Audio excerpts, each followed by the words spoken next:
આજે મારા લગ્ન થવાના હતા। મેં આ દિવસ જોવા માટે ભગવાનને બહુ પ્રાર્થના કરી હતી, કારણ કે મારી ઉંમર 30 વર્ષની થઈ ગઈ હતી। મારા માટે જે પણ માગા આવતા હતા તે બધા મારું રૂપ જોઈને જ મને ના પાડી દેતા અને જતા રહેતા, પણ આજે આ મોબાઈલ ફોનના ફિલ્ટરના લીધે મારા લગ્ન નક્કી થઈ ગયા હતા। મારો વાંક બસ આટલો જ હતો કે મેં તે છોકરાને મારો ફિલ્ટર અને મેકઅપ વાળો ફોટો બતાવેલો હતો। લગ્ન પછી મારી ભાભી મને કહેવા લાગી કે મેકઅપ વાળીના હાથમાં પણ જાદુ છે, બસ તું આટલું ધ્યાન રાખજે, નકર તારો આ મેકઅપ બધો વિખાઈ જશે અને તારા પતિદેવ સામે તારો અસલી ચહેરો આવી જશે। પણ તેની વાતને આટલી બધી મેં ગંભીરતાથી નહોતી લીધી અને લગ્ન પછી હું વિદાય લઈને મારા પતિ સાથે આવી ગઈ હતી। રાતે જ્યારે હું મારા રૂમમાં બેઠી હતી ત્યાં જ અચાનક લાઇટ જતી રહી, એટલે મને ભાભીની વાત યાદ આવી કે તે મને કહેતા હતા કે પરસેવાના કારણે તારો મેકઅપ વિખાઈ ના જાય, ધ્યાન રાખજે, નકર તારા પતિને તારું અસલી રૂપ ખબર પડી જશે। શું મિત્રો તમે આવા જ વિડીયો આગળ જોવા માંગો છો? તો વિડીયોને લાઈક અને ચેનલને સબસ્ક્રાઇબ કરવાનું ભૂલશો નહીં। પણ અચાનક લાઇટ ગઈ તો હું સીધી બાથરૂમમાં જતી રહી। મેં વિચાર્યું કે મેકઅપ સરખો કરીને બહાર આવીશ। પછી જેવી હું બહાર આવી તો મારા પતિને જોઈને મારા હોશ ઉડી ગયા, કારણ કે એ તો આ વાત ત્યારની છે કે જ્યારે મારા માટે બહુ બધા માંગા આવતા અને એ બધા મારું રૂપ જોઈને જ મને ના પાડી દેતા હતા। અમે 3 બહેન હતી, એમાં મારો રંગ થોડો કાળો હતો, પણ હું નમણી દેખાતી હતી। પણ ખબર નહીં કેમ બધા મને ના પાડીને જતા રહેતા। તે બધા એવું કહીને જતા કે અમને તમારી નાની દીકરી પસંદ આવી છે। મને તો કોઈ પસંદ જ નહોતું કરતું, એટલે મને બહુ ચિંતા થઈ રહી હતી। મારી બીજી બહેનની ઉંમર પણ હવે વધી ગઈ હતી, એટલે મારી માં હવે એના માટે છોકરો જોવાનું વિચારવા લાગી, કારણ કે મારી નાની બહેનને બધા વધારે પસંદ કરીને જતા હતા, કારણ કે તે થોડી દેખાવમાં સારી હતી। થોડા સમયમાં મારાથી નાની મોટી બંને બહેનોની સગાઈ થઈ ગઈ અને બાકી રહી હતી એક હું। અમારાથી પણ એક મોટો ભાઈ હતો, તેના લગ્નની સાથે મારી બંને બહેનોના પણ લગ્ન થઈ ગયા। તે બંને બહેન લગ્ન કરીને સાસરે જતી રહી હતી। હવે હું રહી ઘરે એકલી। મારામાં બીજી કોઈ ખામી ન હતી, બસ મારા ચહેરાનો રંગ થોડો કાળો હતો। મેં મારું રૂપ સુધારવા માટે મેં ઘણી બધી તરકીબ અપનાવી હતી, પણ તેનાથી આટલો બધો ફરક ન પડ્યો। સમય જતા હવે મારી ઉંમર પણ વધવા લાગી હતી, ઉંમર સાથે મારામાં કમીઓ પણ વધવા લાગી। હવે મારા માટે સાફ એવા માંગા આવતા હતા કે જેની સગાઈ પહેલા તૂટી ગઈ હોય અને જેના છૂટાછેડા થઈ ગયા હોય, પણ મને હવે સમજાતું નહોતું કે મારે શું કરવું। હું તો હજી પહેલી જ વાર સગાઈ કરવાની હતી, છતાં મારા માટે આવા માગા આવતા હતા। મેં શું કોઈનું બગાડ્યું હશે? હું મારો ચહેરો કાચમાં જોતી તો મને મારા પર જ ગુસ્સો આવતો હતો। આ કેવો ચહેરો કે કોઈને અત્યાર સુધી પસંદ ન આવ્યો। મારી બંને બહેનોના છોકરા પણ નાના થઈ ગયા હતા। જ્યારે હું પિયર રોકાવા આવી તો હું એક રૂમમાં બંધ જ રહેતી। મારાથી આ બધું જોવાતું ન હતું। હું બંને જીજુ સાથે ક્યારેય બેસતી પણ ન હતી। મને થયું કે તે મારો મજાક ઉડાવશે। મને હવે ન આવવાના વિચાર આવી રહ્યા હતા। મારી સગાઈ ના થવાના લીધે હવે મારી માને પણ મારી ચિંતા પણ વધી ગઈ હતી। તે મને કહેતી હતી કે બેટા હવે દુઆ જ કામ કરશે। મારી માં મને કહેતી હતી કે બેટા 21 દિવસના પૂજા પાઠ કરવા પડશે, તેમાં કોઈ અંતર ના રાખતી, પૂજા કરીને જ રહેજે, એટલે તારા માટે સારું માગું આવી જશે। મેં કીધું માં હું વ્રત કરવા પણ તૈયાર છું, બસ હવે મારું થઈ જવું પડે બસ। મારી માં મને કહેતી હતી કે 21 દિવસથી આ પૂજા પાઠ લગાતાર કરે, તેનું જલ્દી થઈ જાય છે। આટલા માટે મેં ચૂપચાપ પૂજા પાઠ કરવાનું ચાલુ કરી દીધું। પણ 21 દિવસના 22 દિવસ થઈ ગયા હતા અને આજે 2 મહિના થવા આવ્યા હતા, પણ મારી કિસ્મતે મારા રૂપ આગળ પાછી પાની કરી લીધી। હું પૂજા પાઠ કરીને ભગવાન સામે પણ કગવા લાગી કે હવે તો મારી સામું જુઓ, મેં કાંઈ કોઈનું ખરાબ નથી કર્યું, પણ મારી પરીક્ષા હજી બાકી હતી. એકવાર મારી કોલેજની બહેનપણી મારા ઘરે તેના લગ્નની કંકોત્રી દેવા આવી હતી. તે મારા જેવા જ રૂપવાળી હતી. તે મારી જેમ જ દેખાવમાં નમણી હતી, છતાં તેના લગ્ન થવાના હતા. પણ આ જોઈને મારાથી હવે રહેવાતું ન હતું, કારણ કે હું એક જ કુંવારી બચી હતી. હું શું કરતી? મને કાંઈ ગમતું જ ન હતું.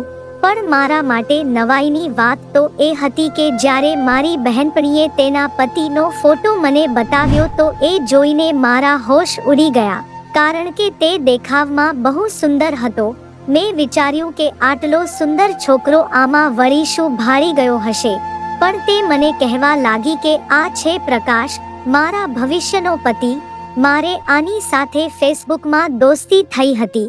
પછી અમારી દોસ્તી પ્રેમમાં બદલાઈ ગઈ. પછી મેં તેને કીધું કે તે તારો ફોટો એને બતાવ્યો હતો, તો તેને કીધું કે હા, મેં બતાવ્યો હતો. પછી મને સમજાયું કે હકીકતમાં આ પ્રેમ આંધળો જ હોય છે. મેં વિચાર્યું કે મને પણ આવો કોક મળી જાય તો સારું. પછી મેં વિચાર્યું કે હું પણ આવી રીતે ફેસબુક પર છોકરાને રિક્વેસ્ટ મોકલીશ, ભગવાન કરેને મને કોક મળી જાય. પછી મેં ઘણા બધા છોકરાને રિક્વેસ્ટ મોકલી, તો એક છોકરાએ મારી રિક્વેસ્ટ એક્સેપ્ટ કરી લીધી. હું બહુ ખુશ થઈ ગઈ હતી. મારી તેની સાથે વાતો પણ થવા લાગી. તે મારા શહેરમાં જ રહેતો હતો. હું મનમાં ને મનમાં તેને મારો પતિ માનવા લાગી હતી. 1 મહિના સુધી અમે આમ જ વાત કરતા રહ્યા.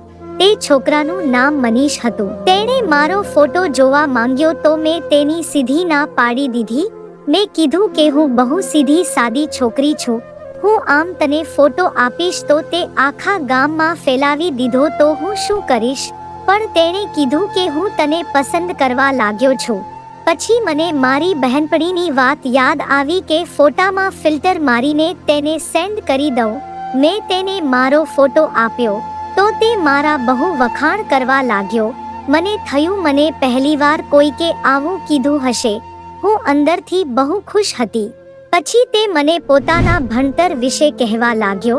તે એક સોફ્ટવેર એન્જિનિયર હતો. ઘણા સમય સુધી અમે બંને એકબીજાની વાત કરતા રહ્યા. પછી તે મને મારા ઘરે માંગુ લઈને આવવાની જીદ કરવા લાગ્યો. એટલે હવે મને એમ થતું હતું કે હું ઘરે કોને વાત કરું. પછી મેં મારા ભાભીને બધી વાત કહી દીધી. ભાભીને મેં બધી રીતે સમજાવી દીધા હતા. અને જ્યારે તે મારા ઘરે માંગુ લઈને આવે ત્યારે ભાભી એમ કહેશે કે તે મારા સગામાંથી એક છોકરો જોવા આવે છે. અને તે લોકો જોવા આવ્યા ત્યારે મનીષના માતા પિતા મને જોઈને બહુ ખુશ થઈ ગયા હતા. મારી માં પણ બધું ખુશ હતી. આ પહેલો છોકરો હતો કે જેને મારી દીકરીને પસંદ કરી હોય. તે લોકો લગ્ન માટે પણ હા પાડીને ગયા. અને ભાભીને પૂછ્યું તો તે કહેવા લાગ્યા કે છોકરો જોવામાં તો બહુ હેન્ડસમ છે. તેને સમજી વિચારીને જ તને પસંદ કરી હશે. થોડા દિવસમાં મારા લગ્ન તે મનીષ સાથે થઈ ગયા હતા. પણ જ્યારે લાઇટ ગઈ ત્યારે હું બાથરૂમમાંથી મેકઅપ સરખો કરીને આવી તો મનીષ બેડ ઉપર જ બેઠો હતો. તે જોવામાં તો પહેલાની જેમ જ હતો. એટલે હું પણ શરમાતી બેડ ઉપર બેસી ગઈ. પછી તેને જે કીધું તે સાંભળીને મારા હોશ ઉડી ગયા. મનીષે મને કીધું કે તું તારા ફોટો કરતા અત્યારે બહુ સુંદર લાગે છે. આટલું બોલીને તેને મને મારા હાથમાં સોનાની વીંટી પહેરાવી દીધી. તેની આ વાતે મારું દિલ જીતી લીધું હતું. પણ મને ડર ઈ વાતનો હતો કે મારો મેકઅપ જતો ના રહે તો સારું. નહીતર મનીષનો પ્રેમ 1 સેકન્ડમાં જ બદલી ગયો તો હું શું કરીશ?